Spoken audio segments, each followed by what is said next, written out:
बिस्मिल्लाहिर्रहमानिर्रहीम। अस्सलाम वालेकुम।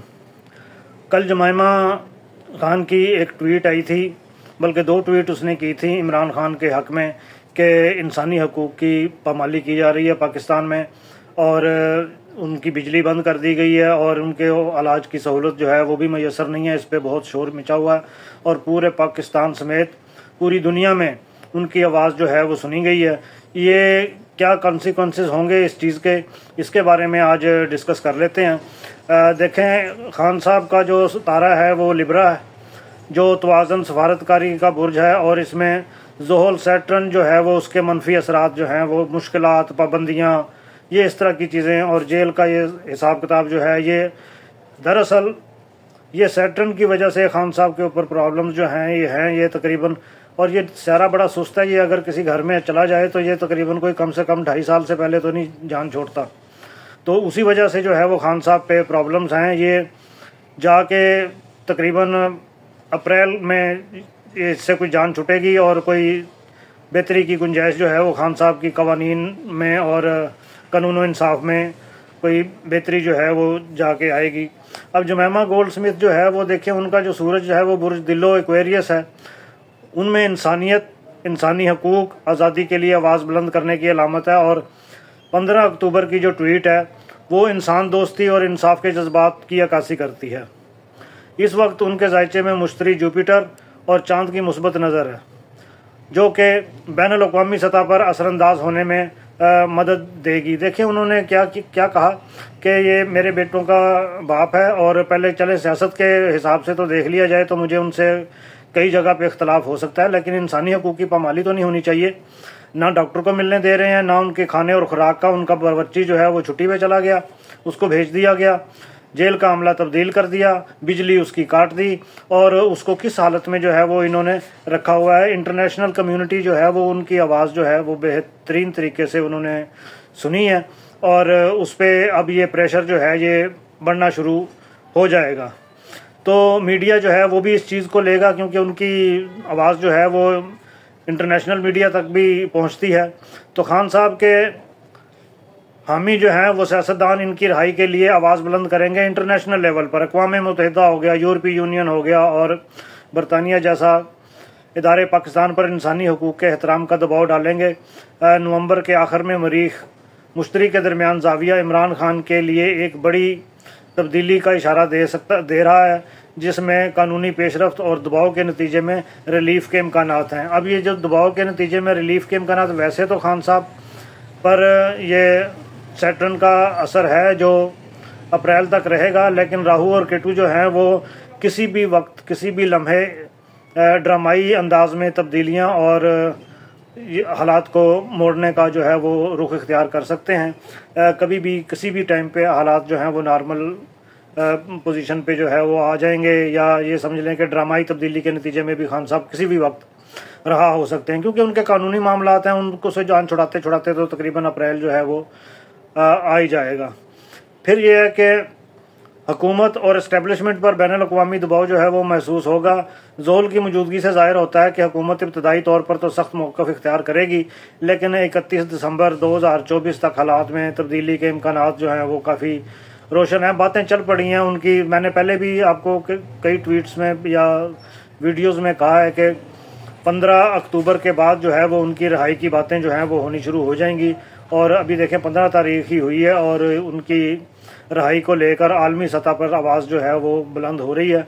दिसंबर के वस्त में जहरा और मुश्तरी का मिलना खान के हक़ में किसी बड़ी सियासी या कानूनी फैसले की अलामत हो सकता है, जैसे ज़मानत पर रिहाई हो गई या जेल की जो उनकी सज़ाएँ हैं या मुकदमात हैं उनमें कमी, इस तरह की चीज़ें जो हैं वो पैदा होंगी।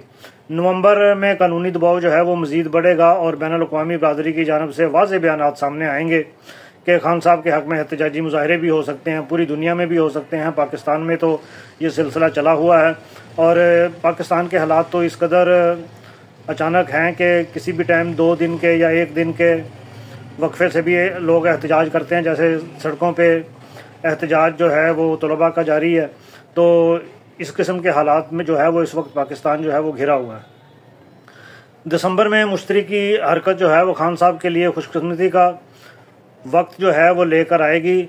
अदलिया या हुकूमत किसी मुआहदे के तहत इनकी रिहाई पर गौर कर सकती है। देखें, ये मामला जो है ये अदालत में जाएगा, अदालत में जाके फिर गवर्नमेंट से भी अदालत पूछती है और खान साहब से भी पूछेगी, तो वो कहेंगे कि जी हमें इनकी रिहाई पर एतराज़ नहीं है, लेकिन इनसे ये चीज़ें जो है वो इनकी श्योरिटी जो है वो दे लें। जैसे बयान हल्फी दिया जाता है कि मैं अमन अमान की सूरत हाल जो है वो इसको ख़राब नहीं करूँगा, एजुटेशन जो है वो किस हद तक जो है वो जितनी इसकी सिचुएशन क्या होगी, कोई शराइत जो है वो गवर्नमेंट रख सकती है कि जी इन चीज़ों का जो है वो इनको अगर पाबंद कर लिया जाए तो फिर हमें जो है वो इनके बाहर जाने पे, क्योंकि ये गवर्नमेंट आएगी इंटरनेशनल प्रेशर या दाखिली प्रेशर या अवामी प्रेशर के हिसाब से वो इस पोजीशन पे आएगी कि वो उनको छोड़ दे, वरना अगर सब ठंडे चूल्हे बैठे रहेंगे तो फिर मेरा नहीं ख्याल कि गवर्नमेंट के लिए कोई प्रॉब्लम है।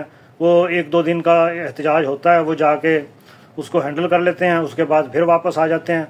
तो ये कोई इफेक्टिव सिचुएशन जो है वो पैदा होगी, ड्रामाई हालात जो हैं वो पैदा होंगे, तो वो इसी सूरत में खान साहब को बाहर ला सकते हैं। क्योंकि अब देखें 25-26 अक्टूबर से चीफ जस्टिस भी चेंज होंगे, तो वो भी इस चीज़ को और सिचुएशन को डिफ्यूज़ करने के लिए कुछ फैसले जो हैं वो दे सकते हैं, जिसके नतीजे में नवंबर में खान साहब की रिहाई जो है वो मुमकिन हो सकती है। बैनुल-अक़वामी ताल्लुकात जो हैं वो बरतानिया और दीगर ममालिक जो हैं वो इमरान खान के केस को मज़ीद तक़वियत जो है वो दे सकते हैं, और पाकिस्तान के ऊपर जो दबाव डालने का सिलसिला है कि जी ये एक ऐसी कंट्री है जो इंसानी हकूक़ के का असर नहीं लेती और इंसानी हकूक़ की पामालियाँ जो है वो यहाँ पर हो रही हैं, तो इस सूरत में हाल में पाकिस्तान की पोजीशन जो है वो इंटरनेशनल लेवल पर काफ़ी इसका असर पड़ेगा। अब ये गोल्ड स्मिथ की जो ट्वीट है ये बैनुल-अक़वामी दबाव और खान साहब की रिहाई के इम्कानात को बढ़ाएगी, क्योंकि उनकी ट्वीट का मतलब यही है कि बैनुल-अक़वामी बरादरी को झंझोड़ना कि ये देखें आपकी बरादरी में ये पाकिस्तान मुल्क है जहाँ पे ट्विटर भी, उन्होंने ये भी कहा कि पाकिस्तान में ट्विटर जो है वो भी बैन है, लेकिन उसके बावजूद लोगों को इसकी आवाज़ जो है वो बुलंद करनी चाहिए ताकि उनकी रिहाई का सिलसिला जो है वो शुरू हो सके।